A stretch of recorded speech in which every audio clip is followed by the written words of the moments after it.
Hi, good evening, everyone. Welcome to the Future Proofing Your Career series. Is AI going to replace all of us? In this series, my guests and I explore what exactly is changing with AI and technology advancement and how we can adjust our career strategy to stay relevant and resilient. My name is Yolanda Yu. I'm a career and leadership coach with over 20 years in business roles in the technology industry. And today I have Daniel with me. So Daniel is the ex-CIO and co-founder of Hoolah, a fintech startup which was acquired by ShopBack a few years back, which means he successfully exited. Daniel's entrepreneurship journey started way back in 2006. He co-founded a tech startup in Germany. So that was like before startup actually became a thing, right? And Daniel was also in various tech leadership positions with global companies like MasterCard, Credit Suisse, and Young. He describes his leadership style as hands-on. Hi, Daniel. Thank you for being here. I'm so excited about this opportunity to talk with you here today.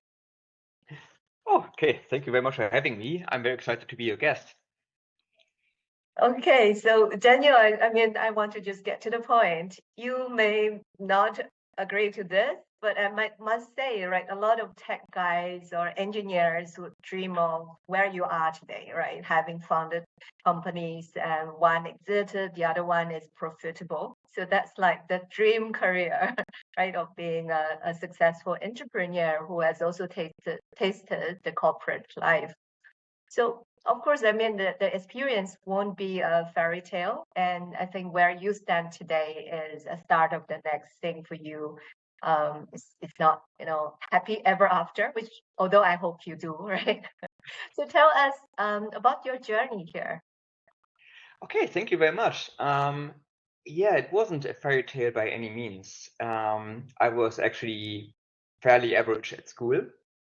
My parents were damn worried of what would happen with me and if I ever get a job. I didn't know.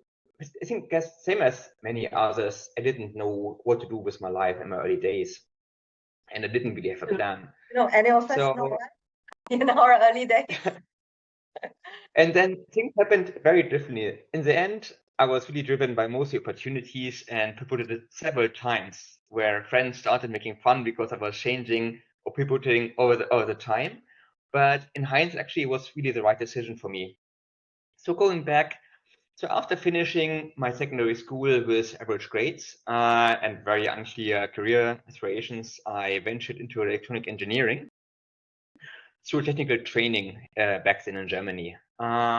This is pretty much an option or an alternative to studying. And it's an on-the-job training. So I invested 3.5 years and I realized that's not what I want to do.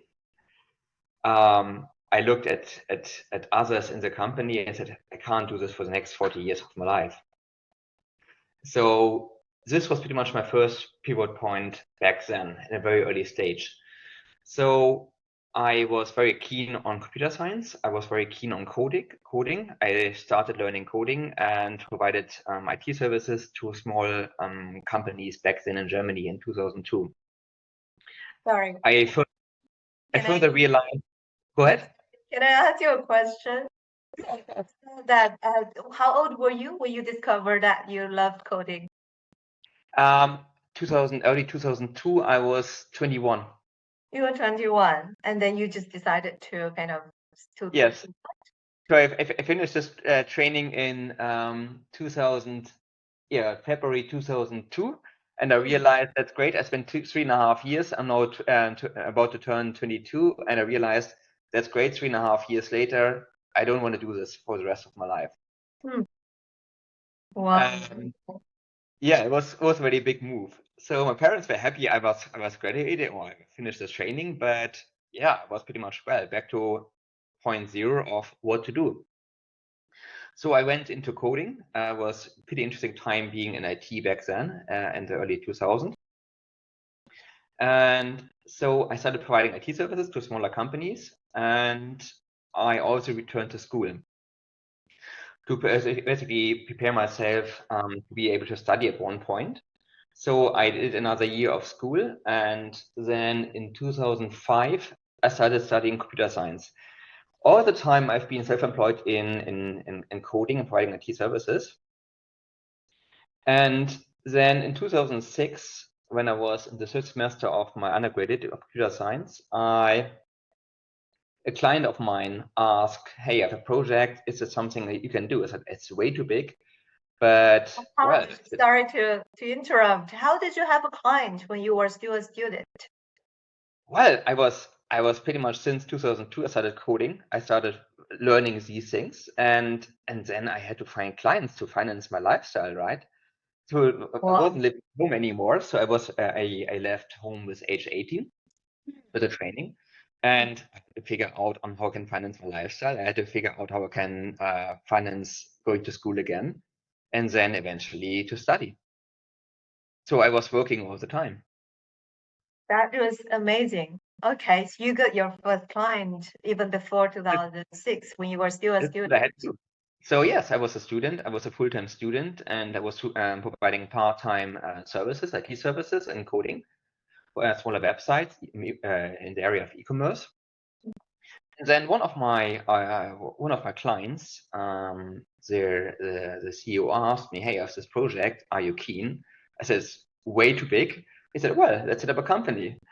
And I was never keen of co-founding a company with someone else. It was like, I'm not sure if I can trust someone. We may have different styles of working, all these things. So lots of biases. But with this client, he is 13 years older than me. I had a good feeling. I set up a limited company in Germany. So I put all my savings I had back then, I put into this company. And we are starting a software company. It was damn interesting in 2006. So at one point, I found myself as being a full-time CEO and a part-time student, which was a big challenge. So 2006, we started as a company. We developed our product. 1 year later, our savings were pretty much used up. And we realized product market fit, we haven't done our homework. So we had a big challenge with the company. And we had people for the first time. We had employees back then. And I decided at one point, okay, we need to focus on the company. And I was then being full-time CEO. I continued my undergraduate studies as a part-time student in a full-time program. And so it pretty much stretched my undergraduate to close to 6 years. And then we got more and more customers. So this was a software company in public services. And getting public service clients, like pretty much major cities on board in Germany was very, very challenging. But however, people trusted us with the software. So we got more. Say again? How did you do that? I mean, actually, just to be very blunt, I believe, working with public companies are quite a pain, in general, from the, sales and client acquisition perspective. And how did you win the trust as a little startup? I was very lucky that my partner is well known in this service and in this field. He's a well-known expert in the area of where we were doing business. So he was recognized as an expert, and I was coming in as a co-founder and running the company, and someone trusted us. Wow. Okay. So there is the power in that partnership. Absolutely, absolutely. I'm very, very grateful for this opportunity I had with my partner, and it was amazing. So yeah, I was then full-time CEO, part-time student, and we run the company. And at the same time, I still was very curious on Asia, and I wanted to explore any opportunity of being in Asia. So I really pushed the boundaries with my partner and saying, "Hey, listen, I need to continue my studies and I need to finish that." And I took every opportunity I had during my undergraduate to study abroad. So in 2006, I went on semester breaks, 3 months. I went to mainland China, Yantai, doing an exchange program. I wanted to go to Singapore. This didn't happen. However, I ended up studying 1 semester abroad in Bali. eventually at Ulayana, studying business there. Had to come back for the company after 3 months. 1 year later, I went again, and I just took every opportunity to go abroad to Asia again and study there. While still managing the company remotely at one point. Fast forward, yeah, Daniel, when I was listening to that, I find that really, intriguing. It's like a very young CEO who had this starry eyes, like I want to learn more about the world. Like for a lot of people to be there, it's like a lifetime. But for you, you were already there even, before that was like your starting point.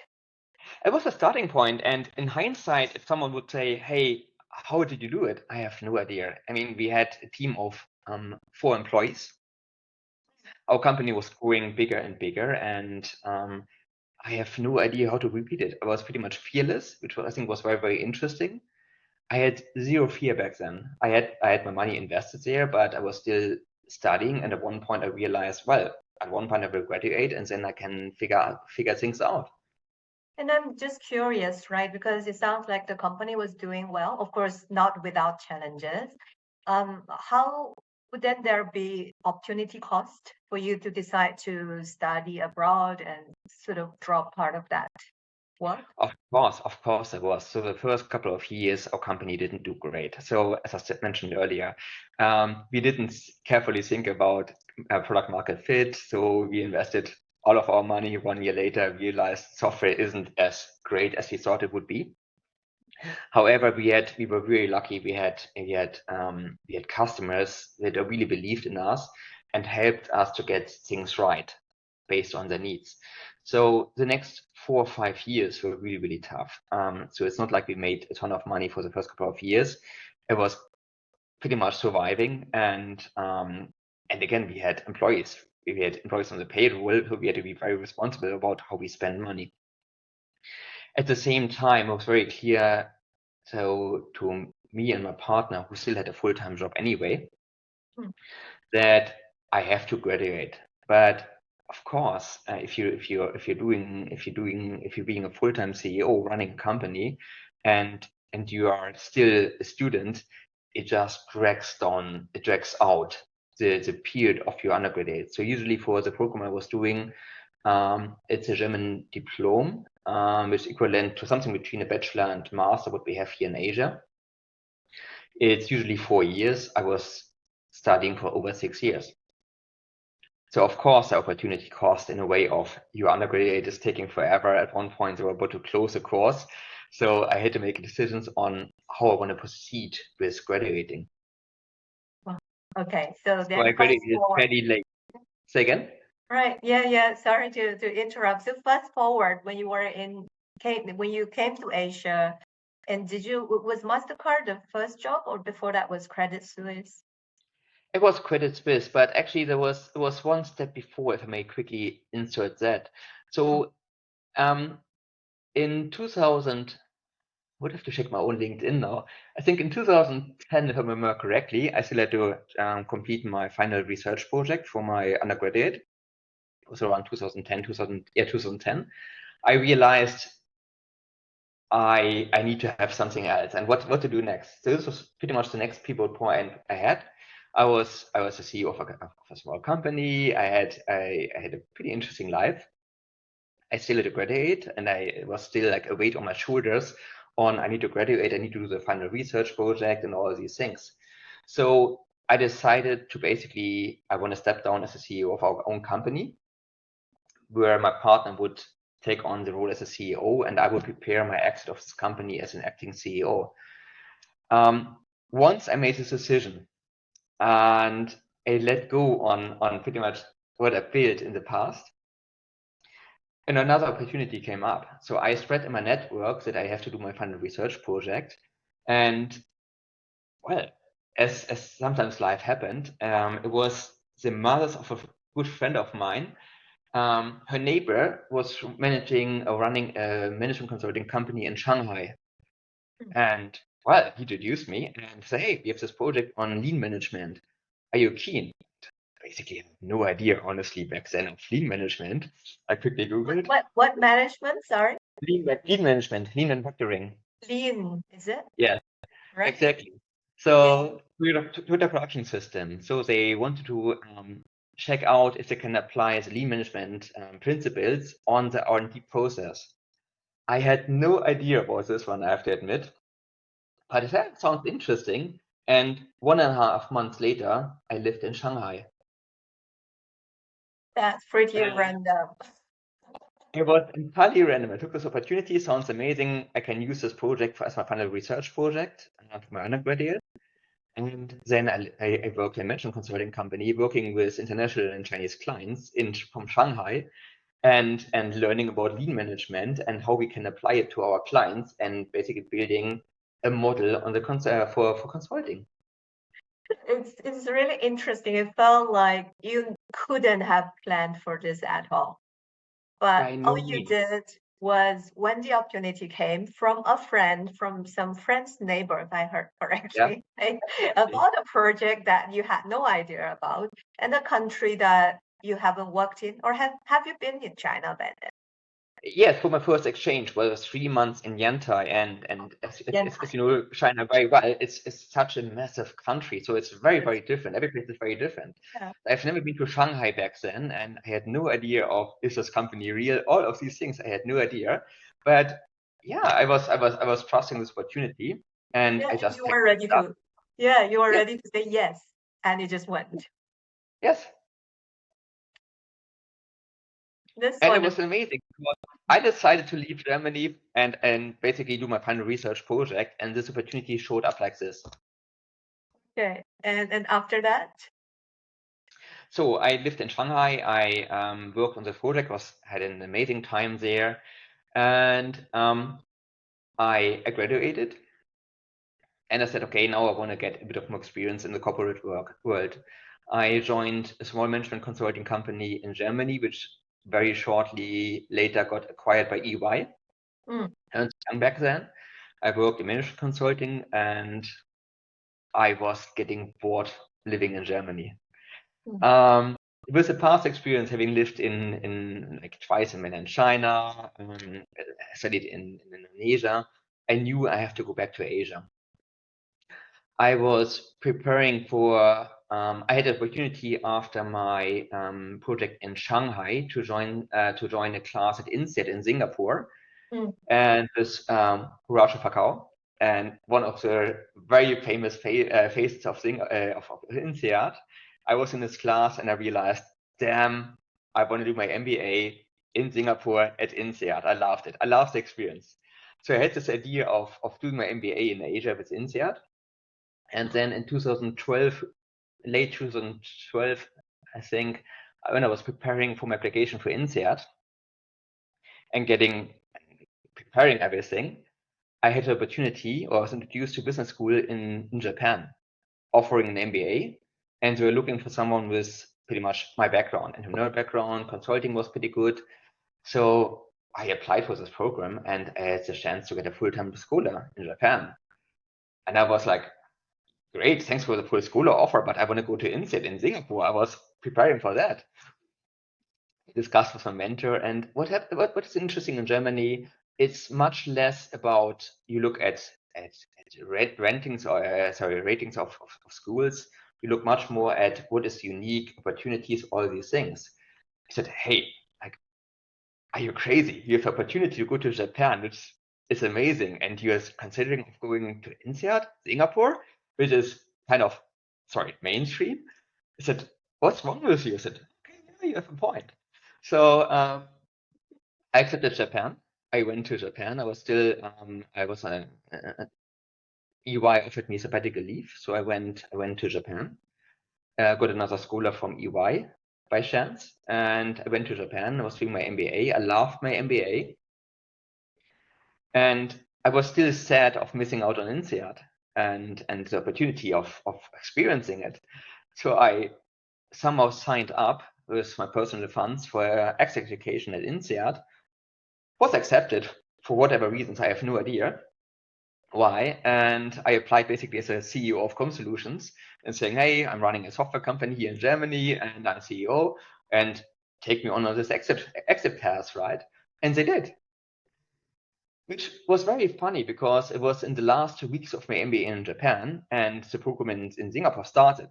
And while I was the second oldest on my MBA in Japan, I was the youngest at INSEAD in this class, which put an immense pressure on my shoulders, as you can imagine. I mean, I've seen this in the MBA of I was a bit too old, and like most of them were much younger and less experienced.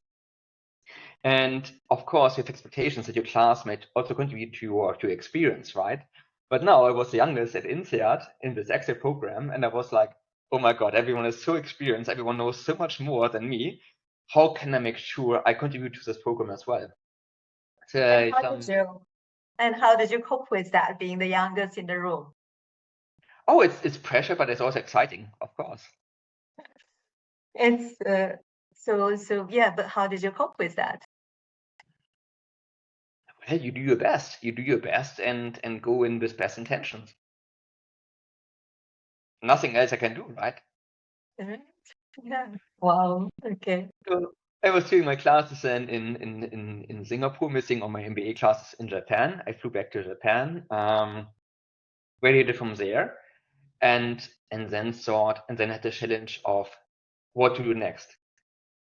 The challenge I had with my MBA, and I think this is very common for MBA. What's next? And the beauty with MBA is it gives almost a free pass to again pivot on your career and do something entirely different. The challenge I had with my MBA, I loved pretty much every module.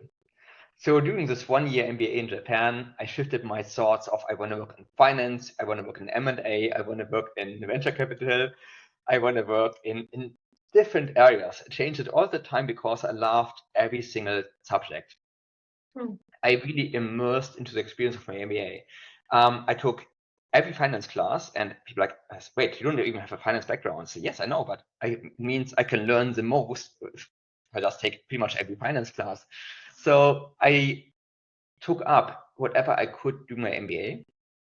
And then afterwards, I was pretty much lost of what to do next. Because, well, if you love every subject, what does it mean moving forward? I took my last savings, went to Singapore. Well, stayed at cheap accommodation, used up all my savings to only realize that in October, November is pretty low hiring season in Singapore, and I couldn't get a job. And I was burning through my savings. So after MBA, after having lived in Japan, still being employed on the medical leave, which they extended gratefully until April the next year, 2015, I realized in Singapore is nobody's hiring right now. I didn't really know what to do, and I was pretty much burning through all my savings. So I left Singapore, went to Bali again, and I reached out to my network and got projects again, luckily in Germany. For the same company I worked many, many years ago, they had a big project, which I worked remotely from Bali. So I talked about savings again from Bali, working on this remote project, which worked out perfectly fine. In the morning, can enjoy this, could enjoy Bali. Afternoon, evening, I was pretty much working for the company remotely in Germany. I came back to Singapore in January 2015, and then everything happened very fast. I applied for a number of jobs. I had eventually 3 offers, one in Jakarta, one in Kuala Lumpur, one in Singapore. And with that opportunity, and then pretty much I had to, well, get up savings again. So I stayed in Singapore, started working in Credit Suisse, back to your question earlier, which was my first full-time paid job in Asia, and stayed there for 2 years. And from then onwards, I was living in Singapore there. Right. And after that, what were you doing in Credit Suisse? So it was a project management role and working center of excellence, working on efficiency, pretty much helping to deploy resources from high cost locations to low cost locations, and helping to automate the process as much as possible.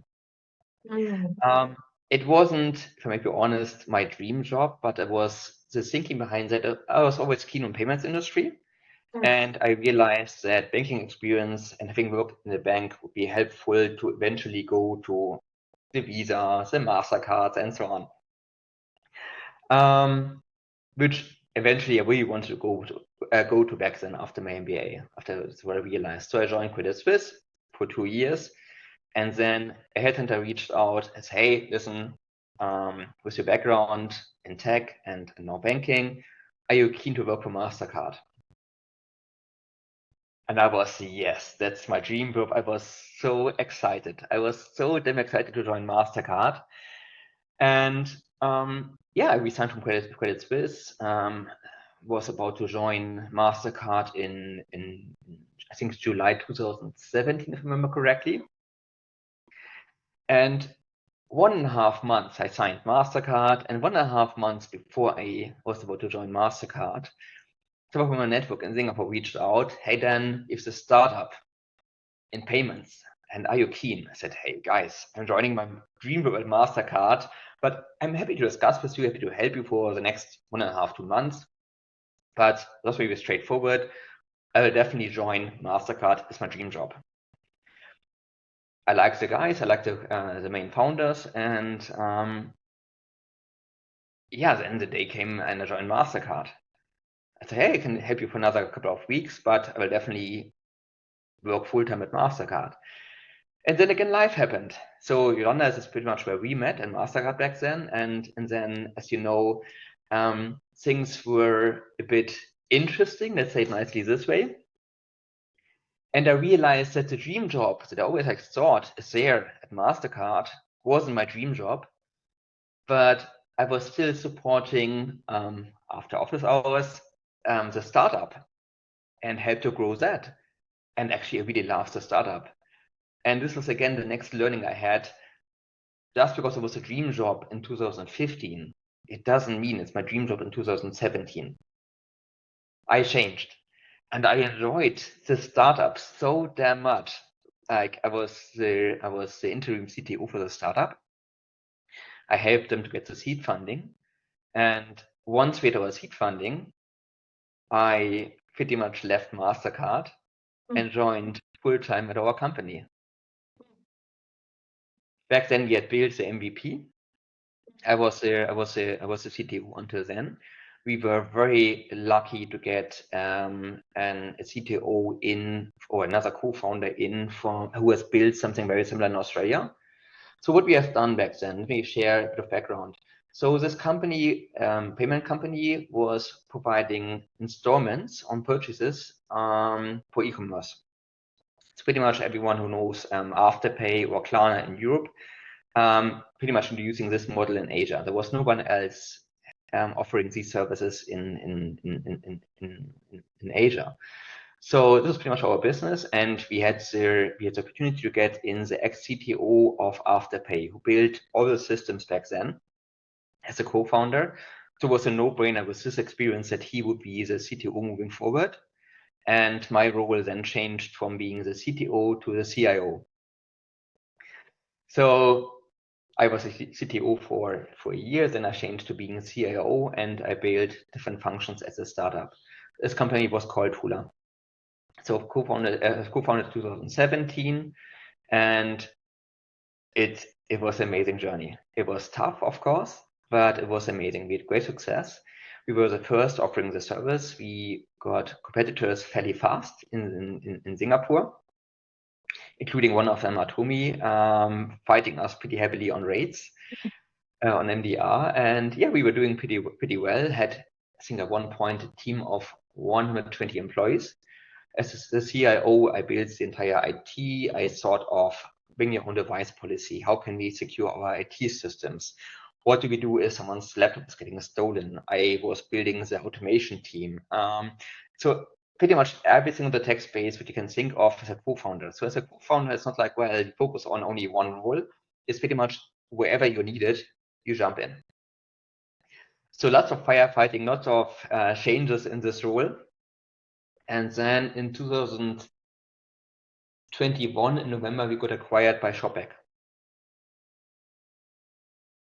Yeah. This is pretty much from Hoolah, and they acquired us. And as of then, I was joining Shopback, supporting the M&A, both M&A activities, managing the automation team there, helping on the integration side, and yeah, taking on a number of different roles there, activities, and stayed for 2 years. Which is quite a long time, given all the, usually after a startup gets acquired. It was, yes, it was a very interesting time, and it's very, very grateful for the experience. I mean, building a startup which then getting acquired is an amazing experience. And of course, it's very tough as one, where you're a co-founder and it's finished your company, and out of nothing, someone's buying it, and they have their own opinions, their own thoughts on how they want to do things, and you have to accept it. And this is definitely a very tough process of learning of your baby is pretty much being bought. You get something for it, but it's pretty much not your baby anymore. And someone else can decide you're doing this direction or this direction. So thanks for sharing that story, which I feel there are still a lot more to discover. But if we were just looking, at this journey that you have shared so far, it feels like a few things I'm noticing, right? One thing is that you are really just very ready to take risks. And I think at least 2 times you mentioned that you put in all your savings. And that's a lot. It's a big deal at any phase of our life to be able to say, I put in all my savings, invest in this business or whatever, right? And I think that's huge. And also the readiness to start from a new blank slate, the readiness to go without anything. That's just like so amazing. And of course, not everyone is ready for that in terms of the risk threshold. And I also hear you really value experience. That's like, it feels like the number one driver that, you are always expanding your horizon. And I also kind of hear, it sounds like you have a superb network, because it sounds like, it's not a godsend, but really someone from the network just reach out to you and say, Daniel, there's a random thing for you. And then you open the door and say, yes, why not? Right. So that just gave me the idea that, yeah, I think you probably have a really amazing network. And now later I would like to kind of dive in a bit more about that. And I also hear, you're so agile, right? Is that you talk about your dream job of an earlier time would not be the same, would no longer be your dream job at a later time. And I really hear, how agile you are in terms of moving in between all these different identities, right? Corporate stuff, a startup CEO to corporate employee to a startup, founder, and then later to working for a bigger company. So a lot of these, for a lot of people, that identity shift is pretty difficult or challenging, right?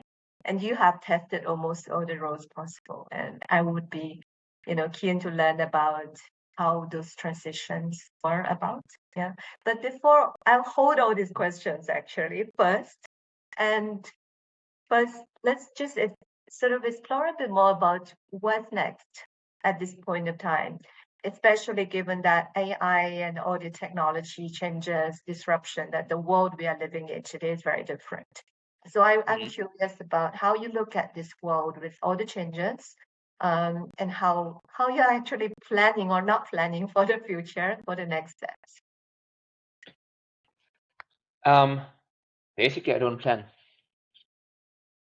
So that's pretty much my answer on this. I don't plan, and I think you can't plan. Whenever I thought I plan or I had an idea of what I want to do, things turned out to be very different. I think Singapore, ending up eventually being in Singapore, was one of the first things that really worked out as planned, but not without any hiccups. So basically, I don't plan anymore. Let me share an interesting example, and again, it connects to the comment on network and not planning anymore. So when I decided I want to leave Shopback, I had discussions with management on how can we plan an exit, how can we prepare these things, and of course, if you come in as a co-founder of a company they acquired, it's not like, well, just leave like this. So you have to prepare for this, how is communication being done, and so on. And eventually we had an agreement of I will be leaving the company operationally in November. and still being employed for extended period. And I was about to get ready to go to South America. So I put in everything what I had in Singapore. I put in a self storage. Well, I'm fairly lean. I put everything in a self storage, and I was booked for South America, spending 8 weeks in Buenos Aires, and then take it from there. Do some remote projects and do that. The moment I closed the door of my self storage, I received a call from my network, and hey, we have an interesting project in Hanoi. Are you keen to join us? I said, hey guys, forget about it. I'm going to South America. And I said, but this is opportunity, and I found it very interesting. So again, I just changed my plan that I had to go to South America. I canceled my ticket and decided I will go to Hanoi and help this company there on this project without knowing will I stay 2-3 months, will I stay 6 months, whatever will happen there. I just decided, well, it sounds interesting, the opportunity is great, and let's explore Hanoi. And let's explore living in Hanoi for a time being. So I just changed my plan and went to Hanoi. With this experience, you can imagine, I don't plan anymore. Eventually, I decided to back to your point of what's next. I decided to not stay in Hanoi and invest the rest of the year into myself, into personal health, mental health, do a number of projects doing remotely, based out of Singapore, Kuala Lumpur, and see what will happen. So what's my plan and what's next? I have no idea. I will do projects. I will support a few startups in interim roles or fractional roles, and then I will take it from there. Right. So just a moment. Sorry, I'm getting an echo. Just give me 1 second. Okay.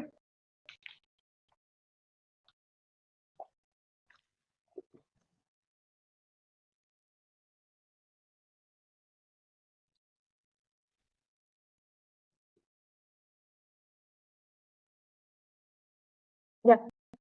I just have to leave. I think I'm curious about when you look at today's world, it's quite different from where you were in the past. And Yeah. as much as I think we also discussed that with AI and with potentially many aspects, right? The place we are living is different. And I understand that you are not planning and you do have a little bit of plan to relocate, right? How do you think the world we are living in today is different, at least for a lot of people, including ourselves? Yeah. I think it has changed a lot, and I think everyone is noticing it. And you asked earlier, what is my view on AI, and what's pretty much the implication of it? If you ask around, I think everyone thinks of, well, the changes because of AI. I look at this one in a very different manner. I think AI is still in a very early stage, and it takes a number of years to really make a massive difference. I think the change we see right now and is coming from very different reasons. I think if I look at reasons what has changed over the last couple of years is I think COVID-19 left a massive impact on everyone on us. And it's different on how we responded for sure, but it definitely altered our lifestyles, our values on how we work and what we're willing to do. It shifted the mindset much more towards remote being normalized. It shifted so much more into, hey, we are okay to work with foreign talents, even though they are not in the same office.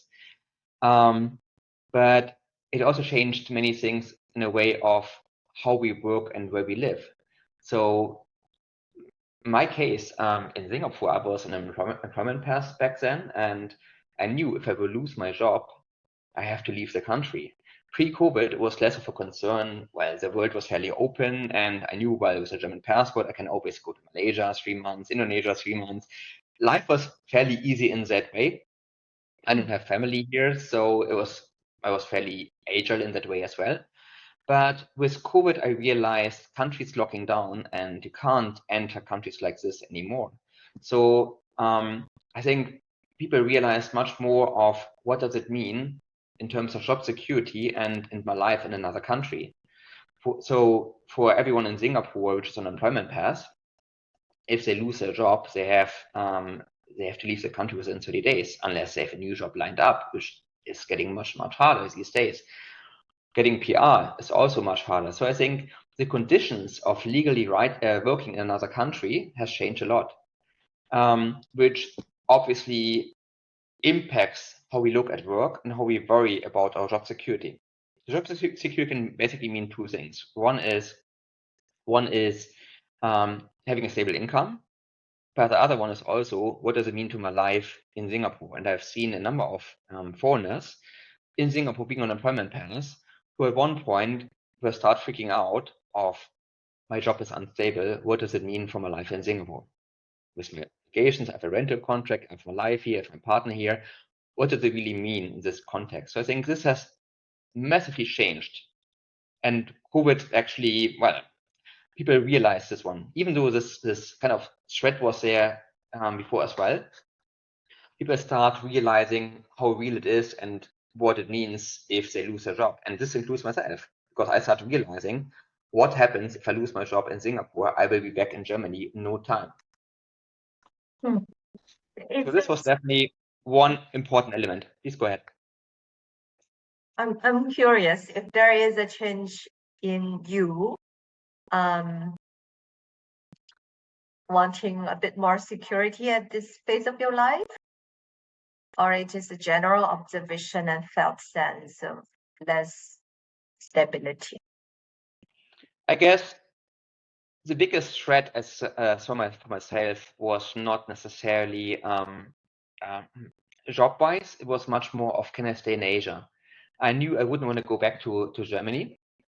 I have changed significantly since living in Asia, and I love how things work in the area, and I really enjoy living in Southeast Asia. So I knew for sure I wouldn't want to go back to Germany, and I think the threat for me was mostly on where can I live and how can I continue living here. So it was less about the job. It was much more. I saw the job much more as an instrument of providing me with a visa and the right to stay in a country, and not so much of a stable income. So I think COVID was definitely one element that changed or showed on how things have changed. But I think there were other reasons how we feel about how things have changed. There's an overall shift towards sustainability and value generation. And we have seen this one significantly in the tech industry, where things have changed from, well, money is for free and just take the money and burn millions over the next years, into, well, what is the path towards making profits? And I think this hit the tech industry massively over the last 1.5 years, which then all the companies started realizing we can't continue burning money like this. And so all this massive slides, all this hiring and overhiring, there was a right shifting towards that part. So I think this is definitely the next thing that we realized, that people hired like left, right. And at one point they realized, hey, we can't spend money like this anymore. And there was a right sizing in the industry. So this right sizing, people felt it was a threat. And coming back to what I mentioned earlier of the right living in a country, there's an impact of that. And so the threat was definitely there of what does it mean to my job security. And I think this impacted the work ethics quite a lot. If I look at workspace right now, I think the loyalty has changed. The loyalty from an employer has changed towards, well, we have to right size and be overhired in the past, pretty much your resource, and we just kick you out as needed. And it also happened on the employee side, where they started realizing, hey, I'm not willing to do anything anymore. And there was like quite quitting on the employee side, saying, hey, it's enough for me, and I'm taking things in a very different way. But also for those who wanted to stay in a job and trying to stay, backstepping happened, and my attitude started cooling up. So I think it changed quite a lot on how the culture changed. And I discussed this with a friend of mine from working in Silicon Valley in a tech company, a big tech company, which was very well known for investing in their employees and having this mental health days and doing everything possible to really invest in their staff. And it's pretty much the same there. So the culture there changed as well. And all this backstepping and covering their own position is the same there. So it's not only a situation you have here, it's a situation you have in Silicon Valley as well, apparently. So all of this doesn't relate to AI. I think it's just relating to the challenges we had over the last years, as mentioned earlier, COVID-19 and the shift towards sustainability, which then impacted the work, the style of working massively. And I think AI is just a part where people fear of being replaced by something they don't know or fully understand. But I don't think AI really plays a role yet. It's just creating fears. So that's really interesting to hear that, well, right now a lot of focus is on the AI, but then actually you are saying there were a lot of fundamental changes already happening in the tech space, and that decrease of sort of loyalty and that increased sense of disengagement that has been already quite in place. And I think you also brought in the Singapore example where, governments, there's this increasing nationalism, right? A lot of this movement, anti-global movements, that's all there, this point real for us. And I understand, I think this AI anxiety or AI induced anxiety, or excitement as well, right? For some, it's just kind of, it feels like it's making things worse, or is it increasing our freedom? Like, is it going to replace a lot of the coders, the people in tech, or is it extending this whole trend that tech industry has grown too fast that it needs to go lean, and then now with AI it's going to be automated and a lot of fat will be shared? Like, I think that's a very realistic question a lot of tech people are having in the back of their mind.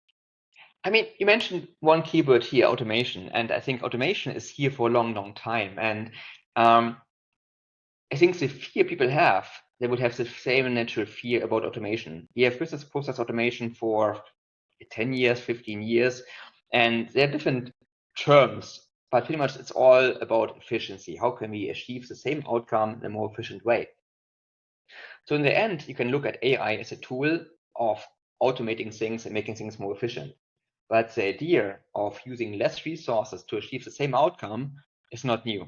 And this comes back pretty much to what Toyota has done in Japan, building the Toyota production system and building up a company that is incredibly efficient and improving themselves constantly, which was also called lean management, which was coming back to my thesis, which I was doing from my undergraduate degree, of applying the lean principles on R&D.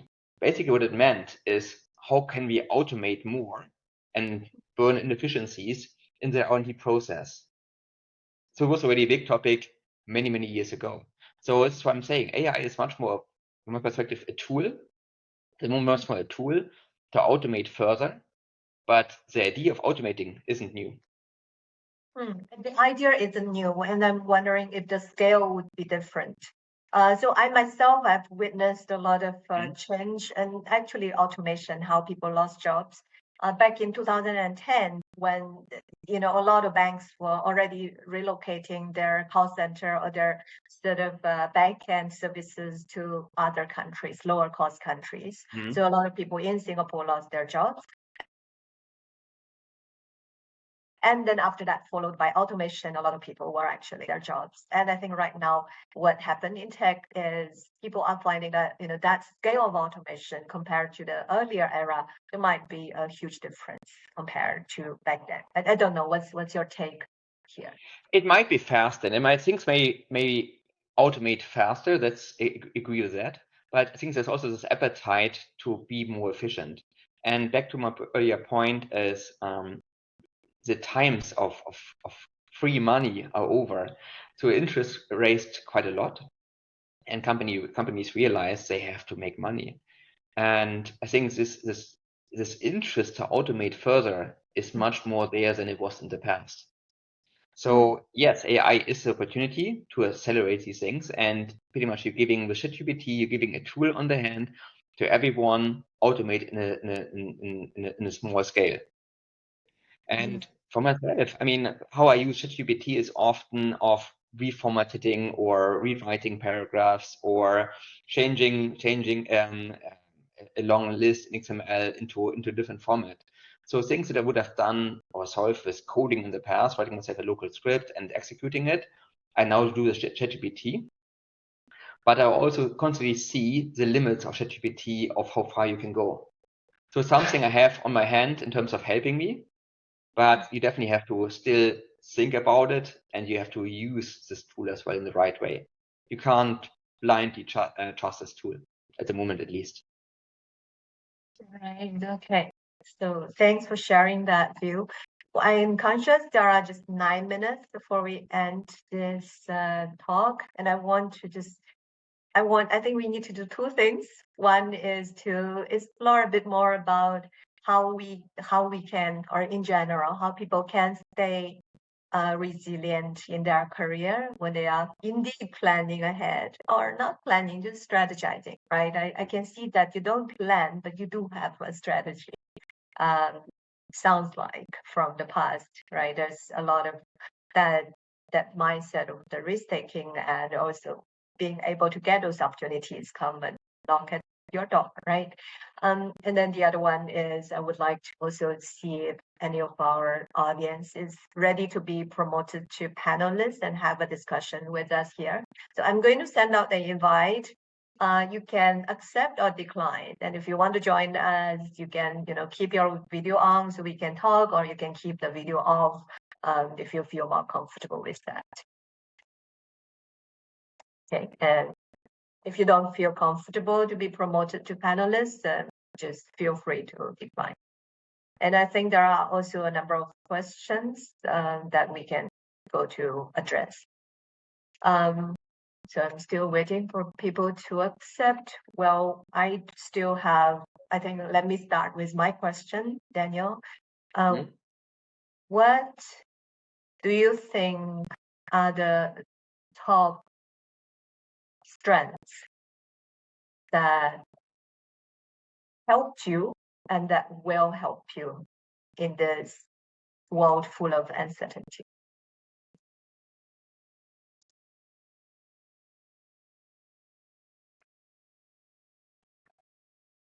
I would think of curiosity. I'm a very curious person, and I'm very open for new ideas. And I think, as I said earlier, or whenever I try to plan, it didn't work out anyway. So this is why I stopped planning. And I think the openness for new ideas and getting on something and being curious and deep diving into it, I think it's definitely one of the key strengths, because you can't settle. This is the important part here. You asked earlier of what is the key aspects of being, strategy of pretty much being relevant. I would say you have to work on being relevant. Being relevant is not something which just comes like this. You have to look at what are the trends, how things are changing, and being open and adaptive enough to change, to adapt to a changing environment. Come back to a startup world, product market fit. What is your product market fit in the career? And not running behind these things and saying, oh, well, this always worked.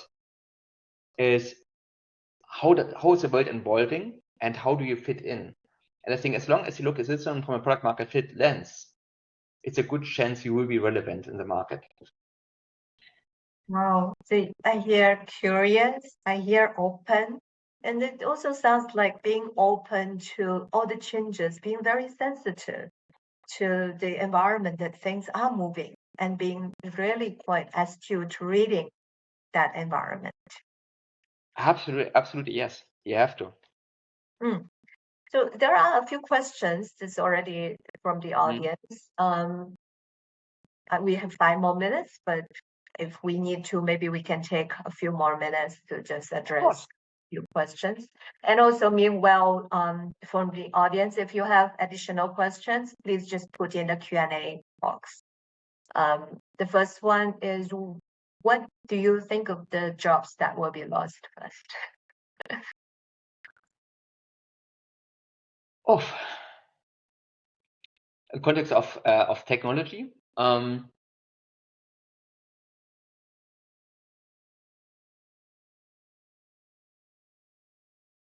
that's an interesting one.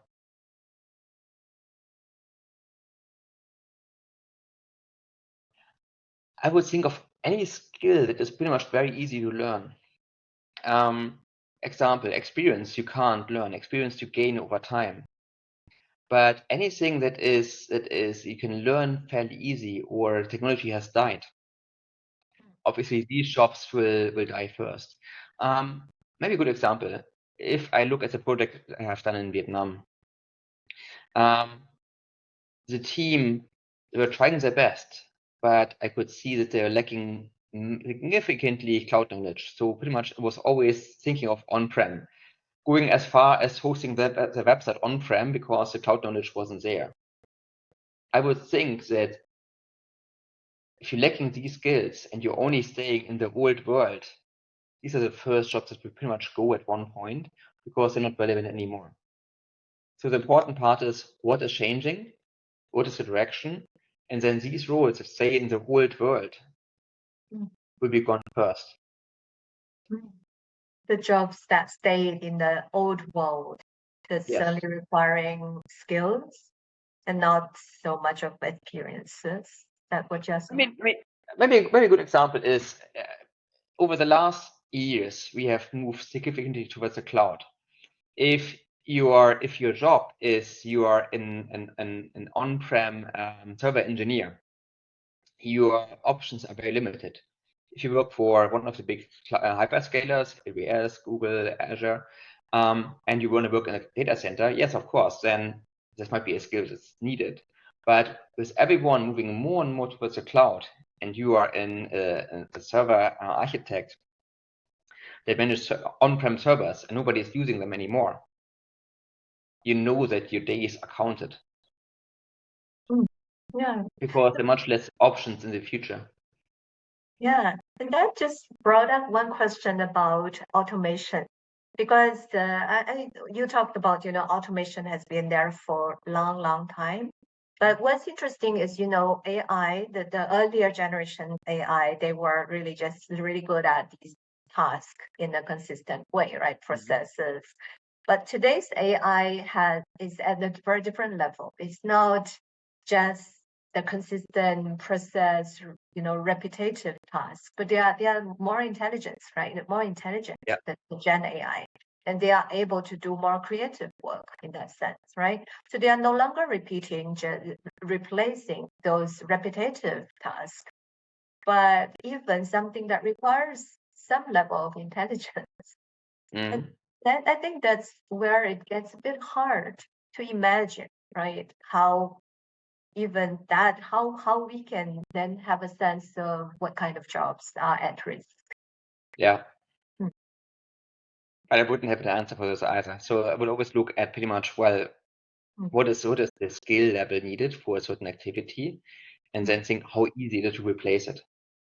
But I wouldn't have an answer either on which jobs will really go first. Yes, it is about complexity. And I think what I read today is that always remember the AI you are using today is going to be the worst AI you are going to ever use in your life. Because what we can be very sure about is that it's going to grow, right? It's going to evolve. And the AI today we are using is like the Pac-Man, like just the arcade game, really simple. And then it's going to evolve into PlayStation. So next question is, would you say risk-taking is the biggest reason you succeeded? But what if you were wrong? Well, with every investment, you need to think of, do you put all eggs in one basket? or not. So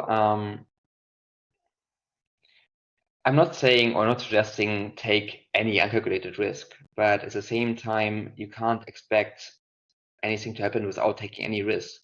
So I think the important part is, what can you lose? Look at my current situation where I was deciding of, well, I will not continue working in Vietnam, and I will take I invest the next 8-9 months of this year in myself, in health, working on projects I really like, continue a few things that I was always planning to do. Of course, that's a risk. It's a risk of, well, I may not have a paid job in next year, but what is really the risk I'm having here? I keep my cost of living constant. I have control over that part. I know what I can do. So pretty much the risk isn't too high. As long as I know I will not be unemployed for the next 20 years of my life, and I wouldn't have money to earn to buy food, that would be the biggest risk, but it's a calculated risk I can take.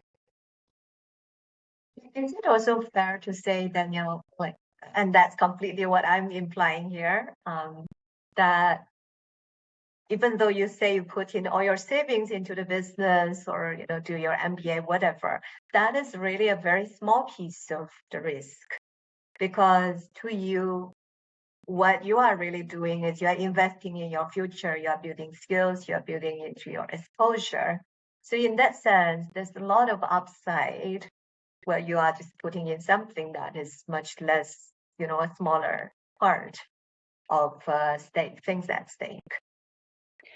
But you can always look at this one from a different perspective, right? You can say, I could say, oh my God, I will not have any stable income for the next 8-9 months. That is one view of I could take. Or I'd say I invest time in projects I always wanted to do. There are startups I am happy to help with. Right now, an interesting project for Germany I'm working on. There's another project I'm discussing now with friends. And doing these things and investing my time is a more positive view on how I'm spending my time. So I think perspective is very important on how you look at these things. Right.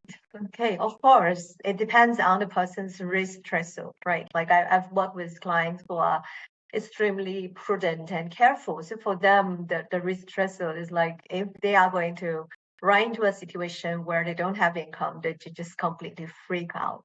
And I would say for such, for people who have lower risk threshold, it is important we work with whoever we are, and instead of running into that scenario, right? And it sounds like, yeah.